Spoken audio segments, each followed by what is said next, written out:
Next up on the show, we talk mining. Signature Africa sat down with the former leader of one of South Africa's largest mining unions. The National Union of Mine Workers was influential in the 1980s in bringing an end to the job reservation system, a system which ensured that the best paying jobs were given to whites.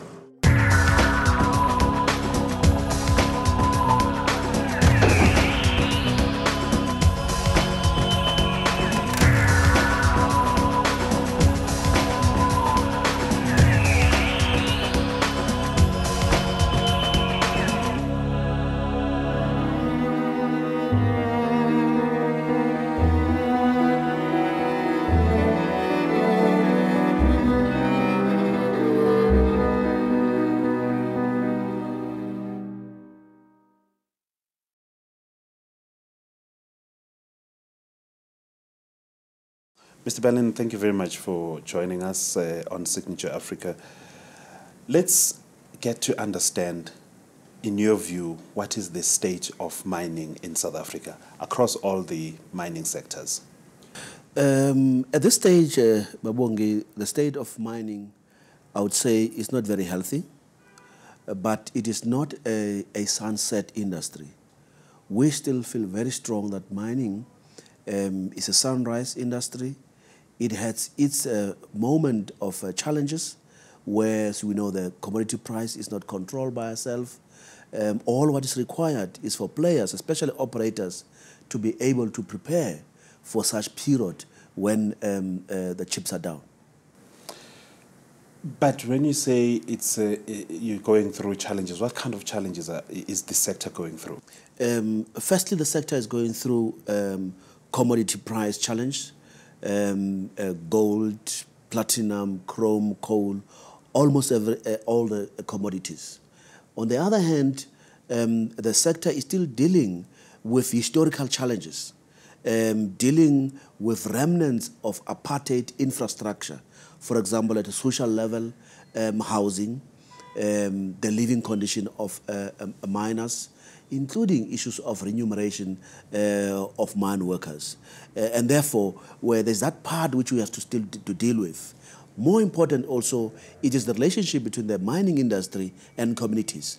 Not only the hosting communities, but the labor-sending communities. So those are the challenges which we still have to deal with, navigate through the future. More critical is transformation. As you know, there is a mining charter.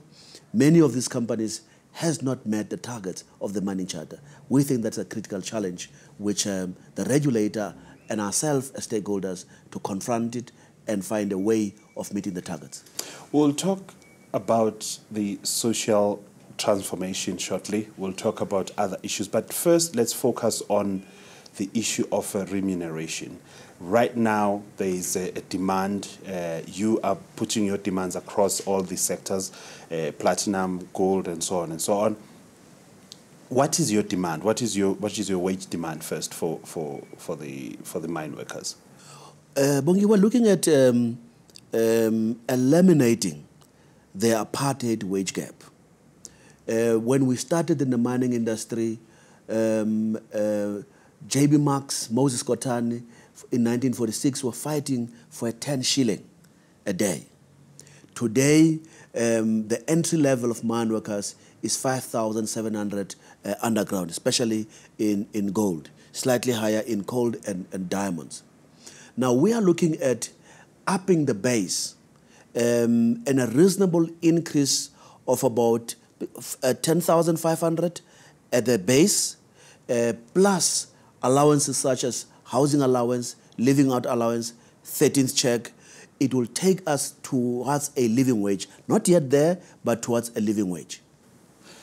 What do you make of your rival union, AMCU, for instance, demand of 12,500 rand, which is what pretty much brought us to a situation that we saw in Marikana in 2012? It's a very interesting demand which is not influenced by inflation. It started in 2012. It remains 12,500. We don't know what's going through their thinking, but we are moving on the basis of the members' expectations. So our members have guided us and saying, we're looking at this is the entry level we think is reasonable, and therefore, over a period of time, we're looking at 2-year period, we should be at a particular point. We can give you another good example of proper planning on wages, the Royal Bafokeng. We delivered a basic salary of about 13,000 for Royal Bafokeng. It will go up to about 15,000 in the next 2 years. But more important, Babongi, it is the housing scheme, that a machine driller, the lowest paid worker, will have a house of 600,000 rand and only paying out of his pocket 350 rand a month. Right. Do you think, though, just staying with the issue of wage demands, do you think it's an unnecessary attention that AMCU are trying to bring to the whole issue of really demanding a living wage, that of pushing 12,500 rand, even when perhaps they could settle for less and grow gradually? As we said, we don't really know what informs their number, what is the magic behind 12,500. We should be informed by material condition. Our members have expectations, their economic challenges on the other hand. As we negotiate, we'll see how far we go with companies. We are aware that they have planned already a 10-month strike for the gold sector. So it's difficult for us to say we are planning for a strike. It will be on the basis of negotiations, and therefore, if companies fail, one option is a strike, another option is a settlement. Do you think, though, it's healthy for you as the National Union of Mine Workers that you have this association or this labor union demanding this amount of money, and there's this excitement and euphoria to say, indeed, they are fighting for our right, or what's rightfully ours, and everything else that happens then happens after that, or in line with what they are demanding and the rhetoric that is going on there. But as we know, that they didn't end up getting that 12,500 rand, by the way, in the 5 months of strike that we recently had. But you, as the NUM, are not being seen as being as aggressive as AMCU, and perhaps you're not playing in the gallery into the hands of those who really like the rhetoric. So do you think it messes up your membership and how people view you as not being fighting for their rights if you're not demanding the 12,500 rand? We need to be very careful when we deal with a sensitive issue of salaries. It's about the living of workers. And therefore, we should avoid being populist, overpromise and underdeliver. If you look at the platinum belt, they didn't get the 12,500. 6 months down the line, life were lost, destruction happened. Over and above, if you look at 2012 to 2014, 16,000 jobs has been lost. So one can't claim that they are gains. And therefore, our approach is not to be populist. We're looking at long term. We must meet the expectations of our members. Yes, some will be grumpy that we seem not to dancing to the populist tune, but we have to balance. You must have a work and a salary and have a job. So if you want to drive the populist agenda, you might move towards what it is said by the populist, but end up not having a job. As I speak, between 12,000 to end of December 2014, 13,000 jobs has been lost. So our primary defense should be job security. Further jobs are going to be lost. Lonmin has said they will lay off 3,500 workers, and many other mining houses now are saying they can't because of the prices, commodity prices, as you put it earlier on, but because of many other contributing factors. How are you going to deal with that situation? We have to manage it. We know it's not only Lonmin. Anglo Platinum will be laying off. Impala, we're aware that they're closing. Harmony, planning to close a mine. So the bloodbath of job losses is continue. That's why it requires creativity. And we think that these employers can be mischievous on one hand, in that it's a proactive attempt, preemptive attack just before the wage negotiations.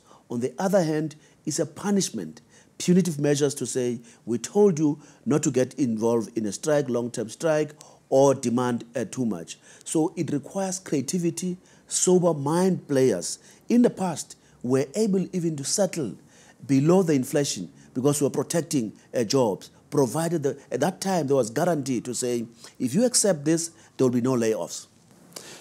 Let's go back to the issue of social wellness of the mine workers. They live in squalor conditions. They live just 50 meters outside of the mines where they work, but the conditions are atrocious. How are you going to address this issue? What has the NUM been doing to make sure that people's life and living conditions are improved?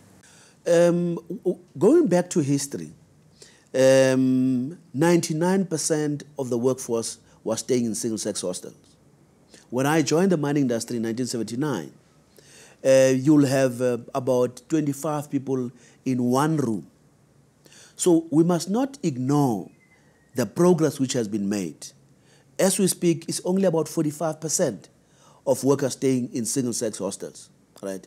So there's housing in some instances, which we had no access at all. It used to be white workers who would be allowed to stay in mining houses. Having said that, a lot is still to be done.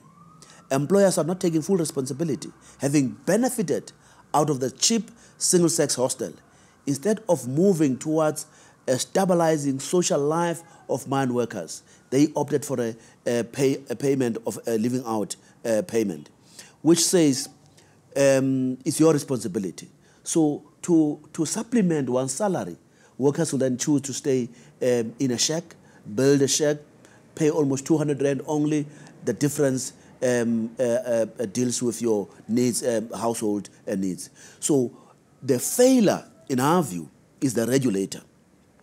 Insofar as the social labor plan, it is very clear that upgrading of single-sex hostel, reskilling of mine workers, you name it. So the regulator has not been strong. We have played our part to ensure that these mining houses can deliver housing for mine workers. Well, we do hope you enjoyed the show. Do keep in touch with us online and across our social media platforms. From Melville in Johannesburg, I'm Vumani Mkhize, and you've been watching Signature Africa. Till next time.